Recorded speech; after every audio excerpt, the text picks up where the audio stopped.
Olá pessoal, estamos aqui para gravar mais um vídeo e neste momento iremos falar sobre um assunto muito badalado no YouTube, principalmente sobre aqueles que se debruçam em estudar o cristianismo primitivo, que seria a tese do Jesus como uma criação romana. É uma tese que vem sendo muito propagada por alguns criadores de conteúdo, principalmente, e eu digo criadores de conteúdo porque na academia essa tese ela é completamente marginal. A maioria dos historiadores descartam completamente essa hipótese e acham que ela é um absurdo. Então, quais são as bases dessa teoria? Quem seria o seu principal proponente? E onde ela surgiu, né? Eu não vou, obviamente, falar com muita profundidade sobre o autor, mas o nome dele seria o Joseph Etwell. E ele defende, por exemplo, a ideia de que Jesus teria sido ali uma criação romana para fins de apaziguar os judeus, tá certo? Ou seja, é como se os romanos estivessem ali criando uma religião para fins de controle político.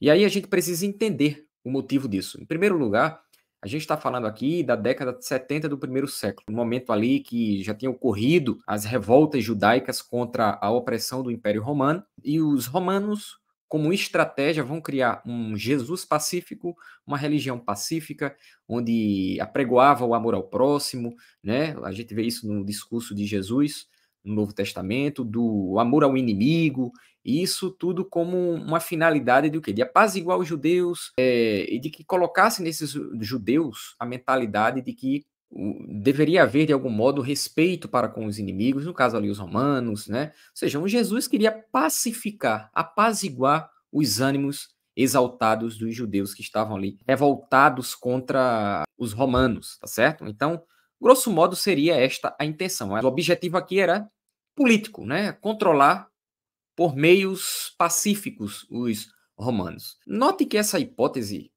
ela também diz, por exemplo, que toda a literatura do Novo Testamento, né, toda a literatura cristã, precisamente o Novo Testamento, foi criado por judeus a serviço das elites romanas. E aí eu poderia citar, alguns citam, por exemplo, o Flávio Josefo, como um daqueles que possivelmente é um dos autores por trás dos evangelhos, por exemplo, tá certo? Toda a construção cristã seria fruto justamente do próprio Império Romano, tá certo? O próprio Império Romano é que criou toda a narrativa cristã, toda a religião cristã para fins de apaziguar ali politicamente os judeus revoltados com o domínio romano. E aquela ideia, né, de Jesus que ame o seu inimigo, né, dê a César o que é de César, para estes indivíduos que defendem esta teoria, seria a maior evidência de que essa religião, o cristianismo, teria surgido com esta finalidade, a finalidade de promover a paz ali em relação aos judeus, né? Ou seja, os judeus ficassem calmos, né? Não se revoltassem mais contra os romanos. Então, a finalidade era política, tá bom? De controle. O Jesus ali seria uma criação para fins políticos. Por que essa teoria não faz sentido? Em primeiro lugar, a gente precisa entender que quando a gente fala do cristianismo, né, e de todas as fontes por trás desta religião, a gente nota que esta teoria não faz o menor sentido por diversas razões. Primeiro, quando a gente abraça essa teoria, a gente vai ter que negar inúmeras referências, inúmeras fontes históricas que demonstram completamente o contrário do que essa teoria propõe. Ora, em primeiro lugar, o cristianismo é uma religião que do primeiro século ao quarto século foi perseguida pelo Império Romano. Você pode ver relatos da perseguição sofrida pelos cristãos a mando das elites romanas em praticamente toda a literatura, seja a literatura cristã ou não cristã. Você pega, por exemplo, de literatura não cristã, o testemunho de Tácito. Você pega, por exemplo, da literatura cristã, o testemunho de Tertuliano, que fala, por exemplo, que os cristãos foram perseguidos pelos romanos. Inclusive, existem obras do Tertuliano. Ele escreve uma obra, Apologia, direcionando esta obra às próprias elites romanas, que mostram, de algum modo, que o império se colocou contra o cristianismo, de algum modo, tá certo? Você vê isso também em Justino, ou seja, muito antes de Tertuliano, Justino no século II, ele escreve uma apologia também direcionada às elites romanas, tá certo? Que mostram que essa teoria, que mostra, por exemplo, as perseguições que os cristãos estavam sofrendo, as injustiças que os cristãos estavam sofrendo. Então, note, qual é a lógica de afirmar, por exemplo, que romanos criaram o cristianismo, criaram uma religião nova, quando esta mesma religião é perseguida pelos romanos, que criaram essa religião.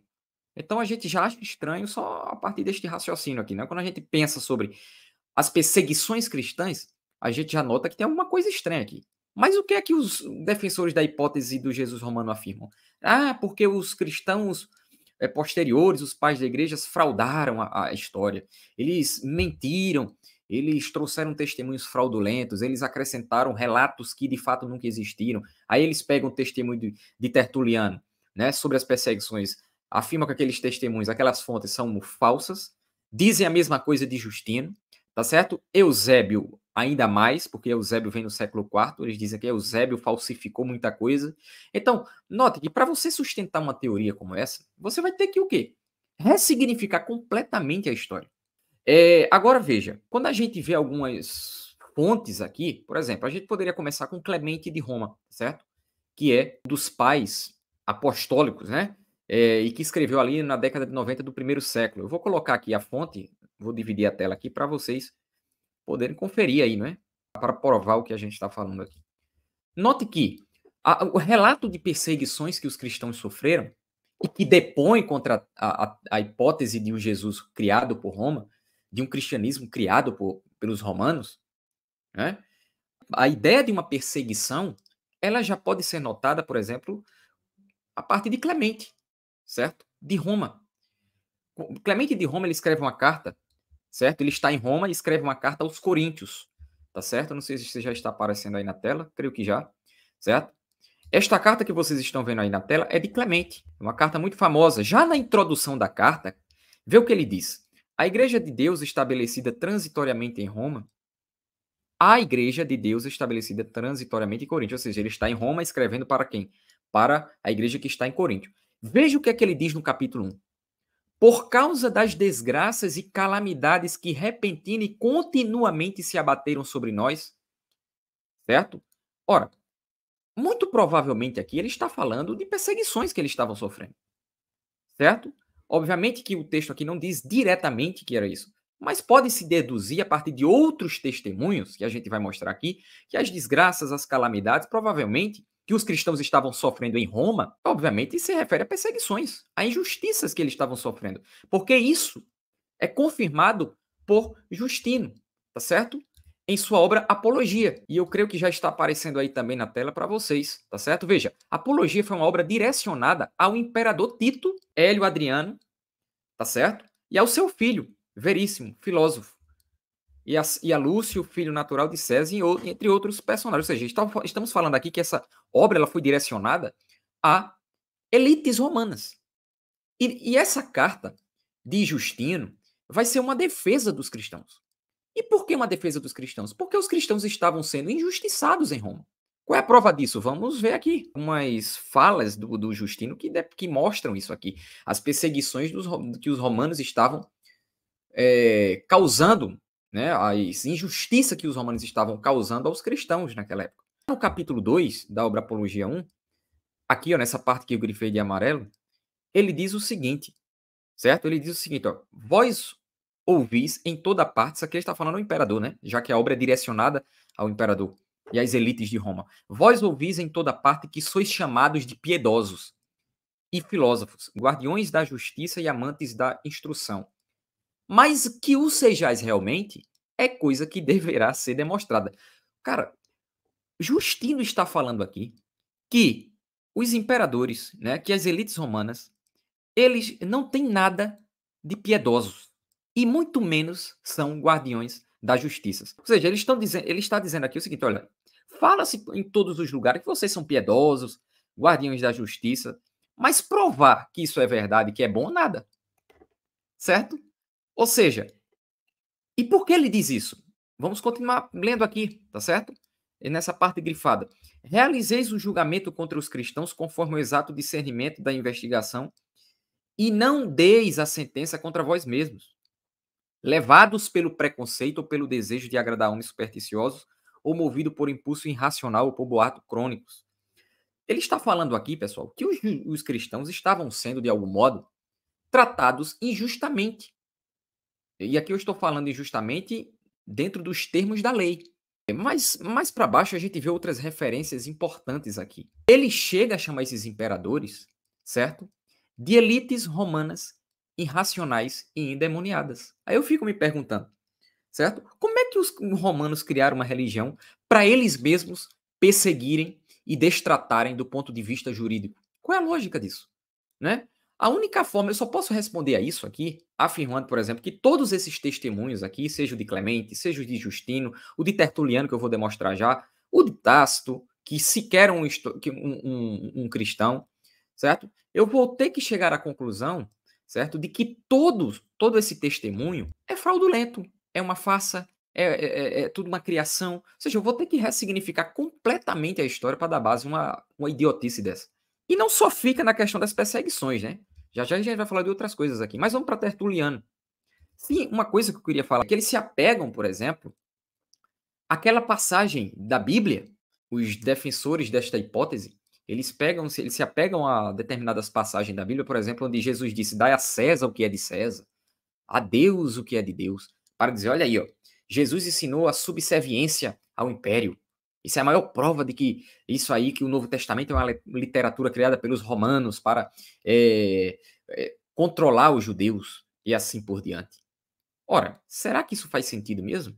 Né? Em primeiro lugar, adianto que não. Quando Paulo, por exemplo, fala em Romanos 13 que nós deveríamos obediência às autoridades, certo? Ele não especifica qual autoridade é essa. E note que, em Atos, a obediência às autoridades é uma obediência, um tipo de obediência sempre condicional. Por quê? Na medida que o evangelho está sendo confrontado ali, na medida em que o evangelho está sendo perseguido e os perseguidores, por exemplo, forçam os cristãos a adorar outros deuses, o que é que os cristãos devem fazer? Obedecer a esta ordem? Não. Neste contexto, importa obedecer a Deus mais do que aos homens. É o que Atos vai dizer. Então a obediência sempre é condicional. E note que essa passagem de César, dai a César o que é de César e a Deus o que é de Deus, é justamente um tiro no pé, certo? Desta hipótese. Quem usa essa passagem está dando um tiro no pé. Por quê? Simples. Jesus ele faz uma clara distinção entre César e Deus. Ora, para os romanos, o imperador é um tipo de Deus que merecia ser adorado e merecia ser reverenciado, certo? E Jesus faz uma distinção clara entre César e Deus. Jesus, em momento algum, chama César de Deus, por exemplo. Ok? Óbvio, o texto diz que sim, temos que pagar impostos, certo? Ao Estado. E naquele contexto, o Estado ali que controlava a Judéia era o Estado romano, certo? Mas isso não implica dizer que os cristãos deviam uma obediência cega aos romanos. Era uma obediência sempre condicional, tá certo? O próprio Justino fala aqui, ó, que tem essa parte aqui muito importante também, não é? Onde ele demonstra aqui que os cristãos eles eram chamados de ateus pelos romanos, tá certo? E por quê? Porque os cristãos eles não confessavam os deuses romanos, certo? Veja o que ele diz aqui no capítulo 6. Por isso também nós somos chamados de ateus. E tratando-se desses supostos deuses, confessamos ser ateus, ou seja, em relação aos deuses de vocês, nós somos ateus mesmos. Não, porém, do Deus verdadeiro, Pai da justiça, do bom senso e das outras virtudes, no qual não há mistura de maldade. A ele e ao Filho, ou seja, a Jesus, que dele veio, e nos ensinou tudo isso ao exército dos outros anjos bons que o seguem, eles são semelhantes, e aí por diante, e assim por diante. Então ele está dizendo aqui, ó, olha, a gente só adora o Deus, e ao Filho, e ao seu Filho Jesus. Então, inclusive, essa foi uma das razões que levaram os cristãos a serem massacrados pelo Império Romano, certo? A gente vê os massacres do Império Romano na carta ali de Plínio, onde ele mesmo confessa que torturou 2 diaconisas cristãs, certo? Onde ele estava ali questionando alguns cristãos e perseguia aqueles cristãos que continuavam em sua fé, somente pelo simples fato deles confessarem serem cristãos, inclusive. Então, cara, a própria realidade histórica da perseguição, confirmada tanto pelo testemunho dos pais apostólicos, como também, a gente vai ver agora, a partir do testemunho de pessoas como Plínio Jovem, né, como Tácito, todos esses testemunhos depõem contra essa ideia estapafúrdia de que não existiu perseguição contra cristãos. E por que essa galera diz que não existiu perseguição contra os cristãos? Porque eles sabem que, se existiu perseguição contra os cristãos, não faz sentido afirmar que os romanos criaram o cristianismo. Como é que eles vão criar uma religião, né, que eles mesmos vão perseguir, percebe? Então não faz sentido. Então eles têm que negar a história. Tertuliano, por exemplo, cita Nero, a perseguição de Nero, tá certo? Em sua obra, eu vou colocar aqui na tela. Essa aqui é a obra Apologia de Tertuliano, tá bom? No capítulo 5. Porque tem uma coisa aqui sobre essa hipótese do Jesus romano, é o seguinte, eles alegam, por exemplo, que o cristianismo foi criado pelos romanos, pós 70, como eu falei no início, pela dinastia Flaviana, certo? Veja, tanto Tertuliano fala, como Justino também fala, que o cristianismo surgiu no contexto do reinado de Tibério. Tibério reinou no começo do primeiro século, certo? A gente inclusive mostrou uma fonte dessa nos vídeos anteriores. E temos uma aqui, que vocês podem ver aqui no capítulo 5. Olha.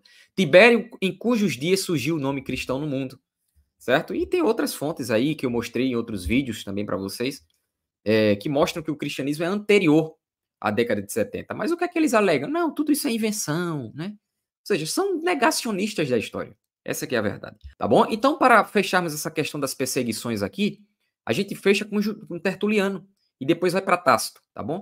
A gente fecha com Tertuliano. A gente poderia citar, por exemplo, Inácio, que morreu em Roma, tá certo? Foi morto em Roma, tá certo? Foi um dos mártires da história da igreja, tá certo? Entre outros que foram perseguidos. Note, a igreja teve, né, inúmeros pais apostólicos, inúmeros pais da igreja, e esses pais da igreja, eles vieram de vários lugares, né? Alexandria, né? E Cesareia, de Roma também, ou seja, toda essa galera aqui, né? Se uniram em um complô, na visão desse pessoal, para forjar uma história de perseguições, tá certo? Então note como é absurda essa hipótese, tá bom? Então, a própria realidade das perseguições demonstram que essa teoria não faz sentido, tá bom? Então, veja o que ele diz, ó, consultai as vossas histórias, aqui Tertuliano, verificareis que Nero foi o primeiro que atacou com seu poder imperial a seita cristã, fazendo isso, então, principalmente em Roma, mas nós nos gloriamos de termos nossa condenação lavrada pela hostilidade de tal acelerado, porque quem quer que saiba quem ele foi, sabe que nada a não ser uma coisa de especial valor seria objeto da condenação de Nero. Ele também cita a perseguição de Domiciano, que essa galera também nega. Eu vou fazer um vídeo sobre as perseguições de Domiciano e demonstrar que ela tem fundamento histórico. Mas eu vou deixar isso para uma outra ocasião. Mas Tertuliano testemunha das perseguições no período de Domiciano, tá bom? Ele diz o seguinte, ó, Domiciano, igualmente, um homem do tipo de Nero em crueldade, tentou erguer sua mão em nossa perseguição, mas possuía algum sentimento humano.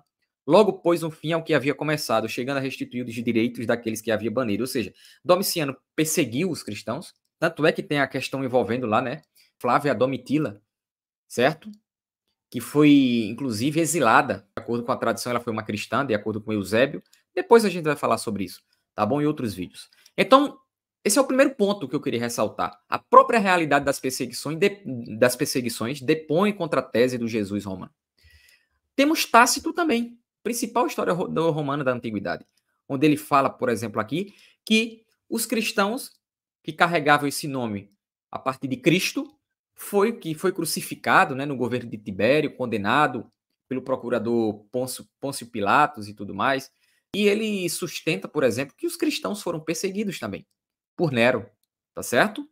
Inclusive aquele relato lá do incêndio de Roma, segundo Tácito aqui, foi a mando de Nero, né? Ou seja, o incêndio, e ele culpou os cristãos por isso, tá certo? Então, esse primeiro ponto já está bem estabelecido, né? As perseguições, elas depõem contra a ideia de que Jesus é uma criação romana, de que o cristianismo é uma criação romana, porque não faz sentido, como eu disse, os romanos criaram uma religião para logo em seguida persegui-la. Não faz o menor sentido. A própria elite romana criar uma religião e depois, poucos anos depois, vai perseguir essa religião, né?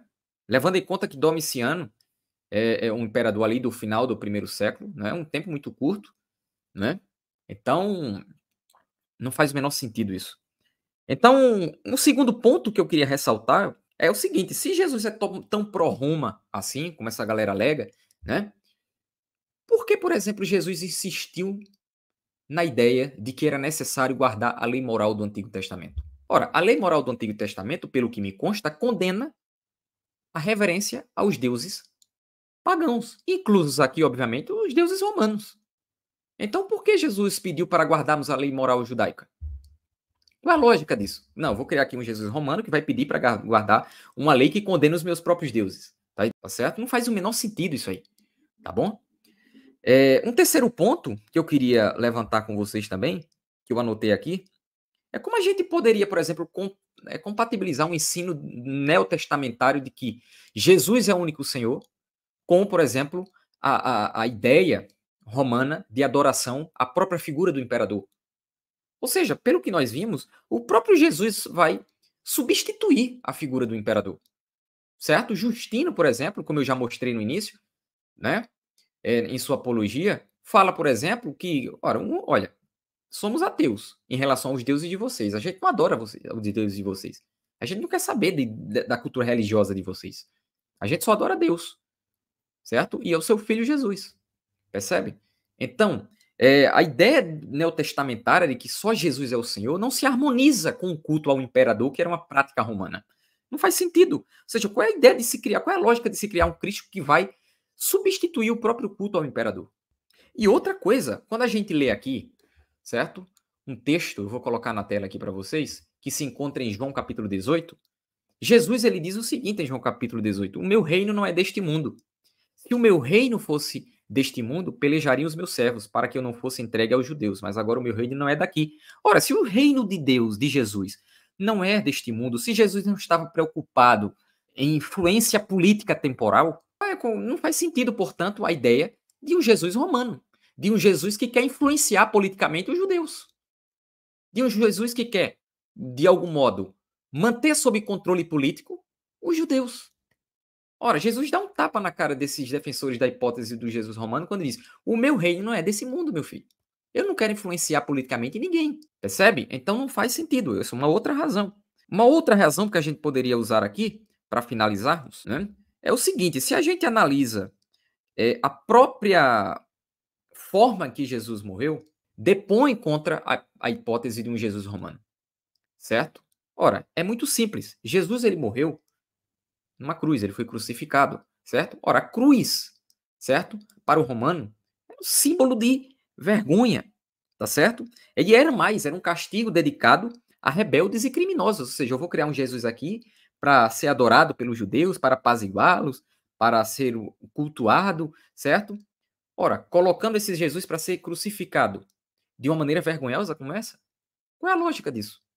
Percebe? Então, existem inúmeras outras razões que poderíamos usar aqui para mostrar que isso não faz o menor sentido. A hipótese do Jesus romano não faz o menor sentido.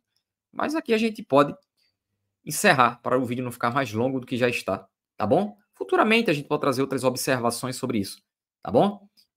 Então, pessoal, eu acho que deu para entender, tá bom? Mais ou menos o que eu estava querendo aqui transmitir. Eu acho que vocês entenderam alguma coisa. E a gente pode encerrar afirmando: não faz o menor sentido a hipótese do Jesus romano, por todas essas razões que eu apresentei aqui para vocês. E mais, para eu sustentar essa teoria estapafúrdia, eu vou ter que negar o testemunho de Tácito, eu vou ter que negar o testemunho de Tertuliano, de Justino, de Clemente, certo? De Eusébio, tá certo? De várias personalidades, todos os mártires cristãos que morreram, né, debaixo da autoridade de Roma. Tudo isso eu vou ter que negar também, ou seja, eu vou ter que ressignificar completamente a história para dar base a essa teoria mentirosa estapafúrdia. Tá bom? Isso não faz sentido, isso é rejeitado pela academia e por todos os historiadores sérios. A academia não leva a sério isso aí, tá bom? Então, muito cuidado quando você estiver vendo aí, assistindo certos indivíduos que querem aí promover esse tipo de mentira e muitas vezes, sem um conhecimento, você termina sendo enganado, tá bom? Então, é isso. Obrigado pela audiência até este momento e Deus abençoe todos vocês.